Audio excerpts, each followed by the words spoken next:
এখন আমরা শিখব কিভাবে মাল্টি কারেন্সি ইনভয়েস করতে হয়। মাল্টি কারেন্সি ইনভয়েস করার জন্য আমাদের প্রথম স্টেপ হচ্ছে মাল্টি কারেন্সি অন করতে হবে। এখন কোথা থেকে অন করব? গিয়ার আইকনে ক্লিক করব। গিয়ার আইকনের আন্ডারে অ্যাকাউন্ট অ্যান্ড সেটিংসে চলে যাব।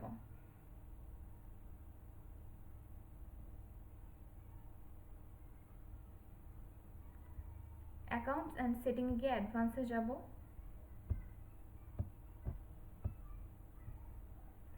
এখানে যে কারেন্সি, হোম কারেন্সি আমার ব্রিটিশ পাউন্ড আছে, এখানে আমার মাল্টি কারেন্সিটা অন করতে হবে। সো আমার এখানে অন করা আছে, আপনারা জাস্ট পেন আইকনে ক্লিক করে এটা অন করে নেবেন। আর মাল্টি কারেন্সি যদি আমরা একবার অন করি, এটা কিন্তু আর কখনোই অফ করা যাবে না। এখন আমি ম্যানেজ কারেন্সিসে ক্লিক করব।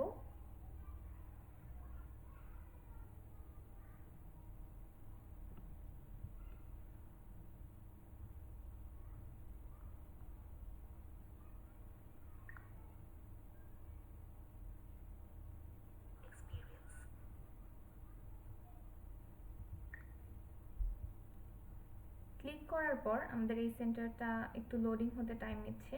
এই যে অ্যাড কারেন্সি লেখা দেখতে পাচ্ছি,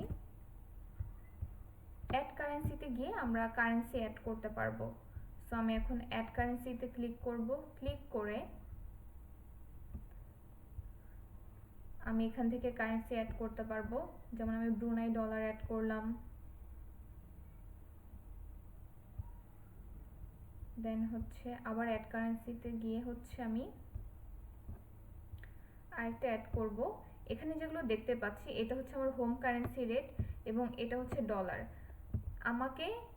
আমি যদি $1 এগেইনস্টে আমি আমার হোম কারেন্সিতে 0.79 পাউন্ড পাবো, দেন $1 এগেইনস্টে আমি হচ্ছে 0.52 ব্রিটিশ পাউন্ড পাবো। এটা হচ্ছে আমার হোম কারেন্সি এবং এটা হচ্ছে USD dollar, AUD dollar, Canadian dollar. এখন এখানে সব জায়গায় দেখছি হচ্ছে আমার হোম কারেন্সির রেটটা বেশি, এখানে ডলারের রেট কম। এখন এমন একটা কারেন্সি সিলেক্ট করব যেটা রেট বেশি, যেমন আমি কুয়েতেরটা সিলেক্ট করি।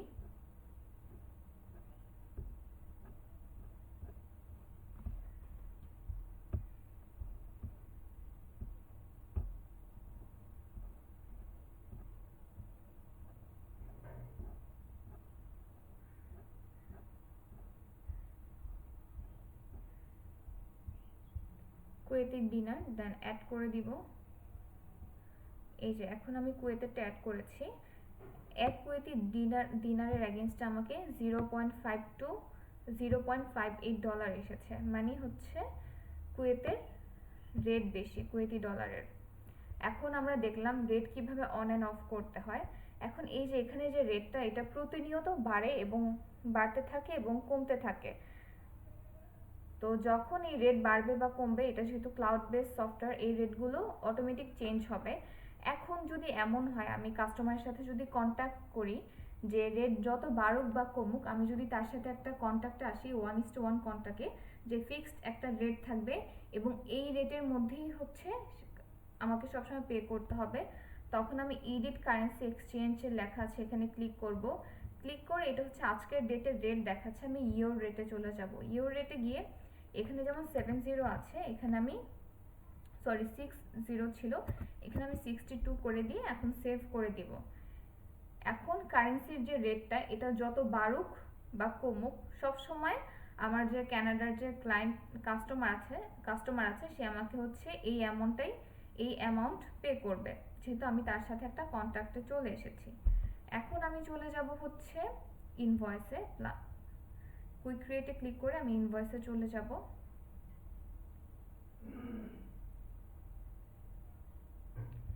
ইনভয়েসে আসার পর এখানে আমাকে কাস্টমার কিন্তু আমার হোম কারেন্সিতে অ্যাড করে নিতে হবে। অ্যাড করা আছে, যেমন আমার একজন কাস্টমার অ্যাডাম, সে আমার কাছ থেকে ইউকেতে প্রোডাক্ট নেয়, যেটা আমার হোম কারেন্সিতে আছে জিবিপি।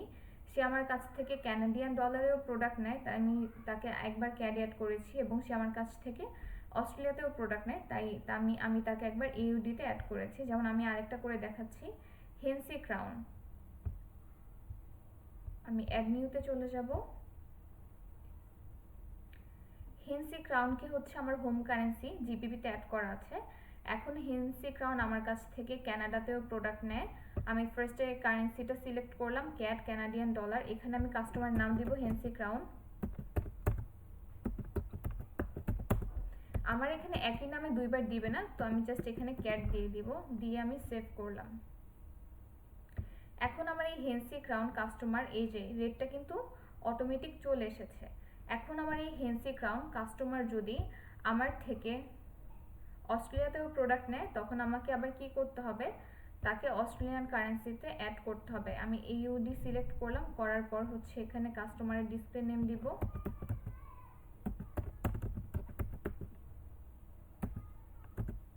হেনসি ক্রাউন, দেন ইউডি। এখন এটা আমি সেভ করে দিব।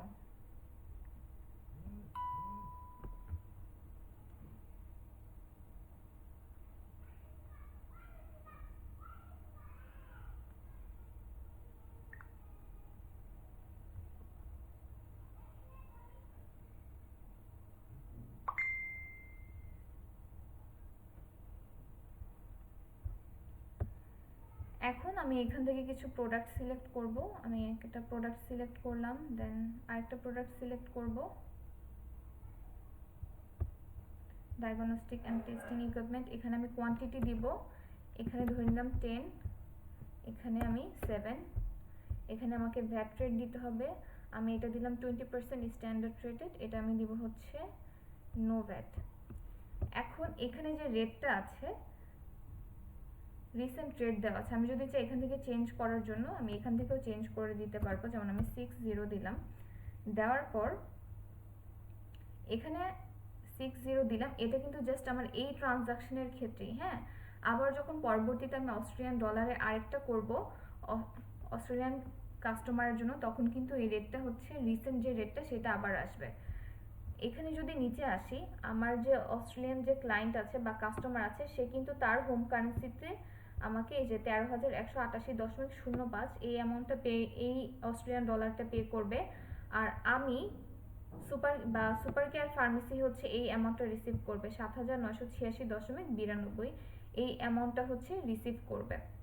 যেহেতু ব্যাংকের মাধ্যমে ট্রানজাকশন হবে, আমার যে হেনসি ক্রাউন অস্ট্রেলিয়া থেকে হচ্ছে এই অ্যামাউন্টটা দিবে এবং আমার ব্যাংক অ্যাকাউন্টে এসে এই অ্যামাউন্টটা হিট করবে। এখন আমার কাজ হচ্ছে এটা আমি সেভ অ্যান্ড ক্লোজ করে দিব।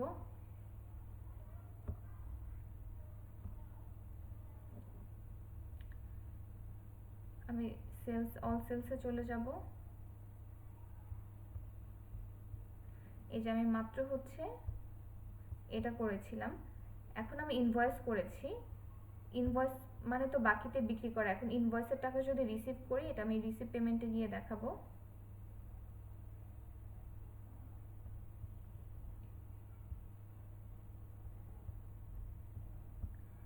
এখানে টিক দেওয়া আছে। এখন পেমেন্ট ডেটটা সিলেক্ট করব, যেমন আমি ধরে নিলাম মার্চের 31 তারিখে সে আমাকে পেমেন্ট করেছে, পেমেন্ট মেথড চেক, এবং ডিপোজিটেড টুতে হচ্ছে আমি ওয়েলস ফার্গো ব্যাংক সিলেক্ট করলাম। এখন আমি জাস্ট এটা সেভ অ্যান্ড ক্লোজ করে দিব।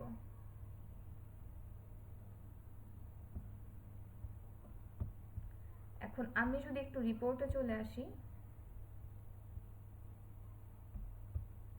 রিপোর্টে ব্যালেন্স শিটে চলে আসব, তাহলে এই যে আমার এখানে টোটাল ডেবটরসের মধ্যে হচ্ছে এই যে ডেবটরসে হচ্ছে ইউডি অস্ট্রেলিয়ান কারেন্সিতে আছে, এটা 0 দেখাচ্ছে। এটা 0 কেন দেখাচ্ছে, আমি যতক্ষণ না পেমেন্ট রিসিভ করব অ্যামাউন্ট এখানে শো করবে। যখনই আমি পেমেন্টটা রিসিভ করে ফেলবো, তখন হচ্ছে আমার এই যে ডেবটরসের সাথে অ্যামাউন্টটা চলে আসবে। আর এটার ইম্প্যাক্ট একটা থাকবে, কেন থাকবে, কারণ হচ্ছে এই কারেন্সি আমি মাল্টি কারেন্সি করেছিলাম। আমি আরেকটা করে দেখাচ্ছি যেটার আমি পেমেন্ট রিসিভ করব না, সেটা কেমন আসে তা দেখাবো। আমি আবার হচ্ছে ইনভয়েসে চলে যাব, ইনভয়েসে চলে আসলাম। ইনভয়েসে আসার পর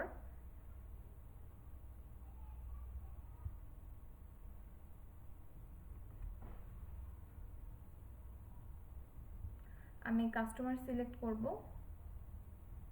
যেমন আমি হেনসি ক্রাউনকে সিলেক্ট করব। এবার হচ্ছে আমি ক্যাডে করব। ক্যাডে করার পর আমি এখান থেকে প্রোডাক্ট সিলেক্ট করব,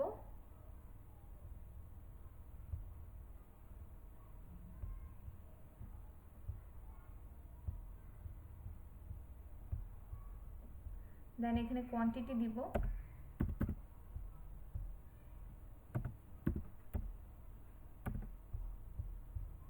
এখানে আমি ভ্যাট রেটটা দিয়ে দিব,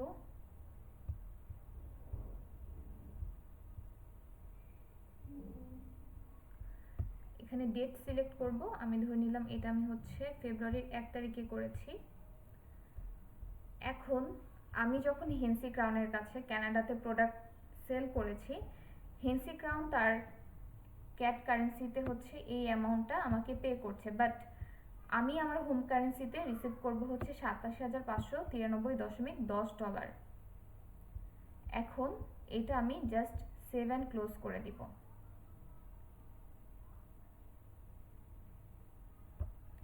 সেভ অ্যান্ড ক্লোজ করেছি, আমি কিন্তু এই অ্যামাউন্টটা এখনো রিসিভ করিনি।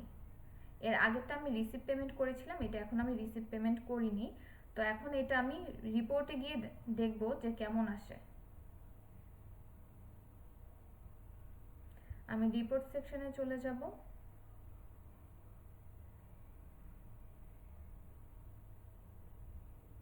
রিপোর্ট সেকশনে গিয়ে ব্যালেন্স শিটে চলে যাব।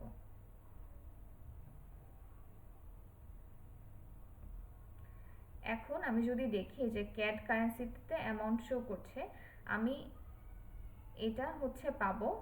এখন যখন আমি রিসিভ পেমেন্ট দেখাবো তখন আমার এই ব্যালেন্সটা হচ্ছে আমার ডেবিটর্সে চলে আসবে এবং এখানে এইউডির মতো হচ্ছে ক্যাডের আপনাদের যে মাল্টি কারেন্সির অ্যাসাইনমেন্ট করতে দিব সেখানে কি কি রিকোয়ারমেন্ট থাকবে। প্রথমে হচ্ছে আপনারা এই কাস্টমারটা অ্যাড করবেন ক্যাড কারেন্সিতে, এখানে একটা কাস্টমার দেওয়া আছে তাকে ইউরোতে অ্যাড করবেন এবং এখানে ডোনাল্ড তাকে হচ্ছে পাউন্ডে অ্যাড করবেন। প্রথমে একটা ইনভয়েস করবেন, দেন হচ্ছে রিসিভ পেমেন্ট করবেন, এই যে পেমেন্ট রিসিভ করেছেন ডেট দেওয়া আছে ফুল অ্যামাউন্ট।